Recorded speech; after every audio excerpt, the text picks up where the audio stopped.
Hello po sir, tanong lang po about sa Pag-ibig Fund maturity. 16 years na po in service.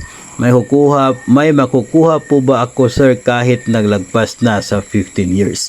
I hope for your response. Thank you po, pahide na lang po. So ang daming na talaga mga sekreto na umabot sa atin, nakahide lamang po yun. So huwag kayong mag-alala kaya pwede po kayo talaga magpadala ng inyong po mga tanong at hindi po natin ipapakita yung pangalan po ninyo. At ito nga po talaga yung pag-usapan natin sa episode na ito. Para sagutin yung tanong ng ating sender ay atin pong pag-usapan itong isa pong bahagi ng Circular number 440 na inisyu po ng Pag-ibig Fund. Circular number 440, Modified Guidelines Implementing the Optional Withdrawal of Pag-ibig Savings.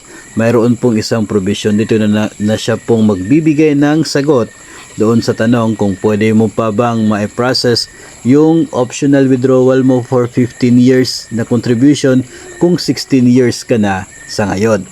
Ayon po dito mga master sa circular na ito ng Pag-ibig Fund, ang sabi, should the member fail to avail of optional withdrawal within the 1-year period after the 180th month of continuous savings. So yung 180 months ay 15 years yun mga master. If ever hindi po naka-avail sa optional withdrawal within the 1-year period, pagkatapos ng 180 na month of continuous savings, the option to withdraw his or her TEV shall be forfeited. He or she shall be able to withdraw his or her savings only upon the occurrence of any of the grounds for membership termination. So, during this period mga master, pag umabot po ng 180 months contribution, 15 years continuous. Kapag umabot ka ng 180 continuous contributions, mayroon kang 1 taon para mag-process ng optional withdrawal. Kapag lumagpas ka doon sa 1-year period na yon, let's say umabot ka na lang ng 16 years, ibig sabihin sobra ka na doon sa 1-year period pagkatapos ng 15 years.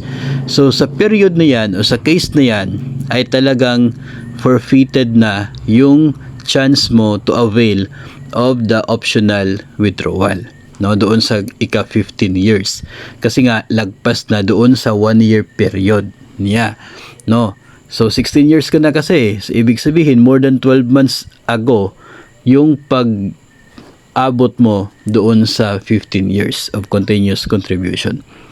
So hindi mo na siya ma-avail sa ngayon kung 16 ka na. Siguro kung 15 years and half 15 and half years, pwede pa kasi pasok ka pa doon sa 1-year period.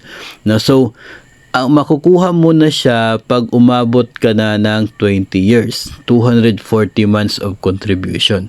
O kaya ay kung nag-retire ka na bago umabot ng 20 years, so pwede mo na siyang ma-avail, makukuha yung savings mo from the Pag-ibig Fund. Pero yung optional withdrawal na for 15 years ay forfeited na po siya kapag lumagpas ka na doon sa 1-year period. May prescriptive period kasi siya na pwede mong ma-avail. Pagkatapos niyan, forfeit na, wait ka na sa next time na pwede mong ma-avail yung savings mo from Pag-ibig Fund.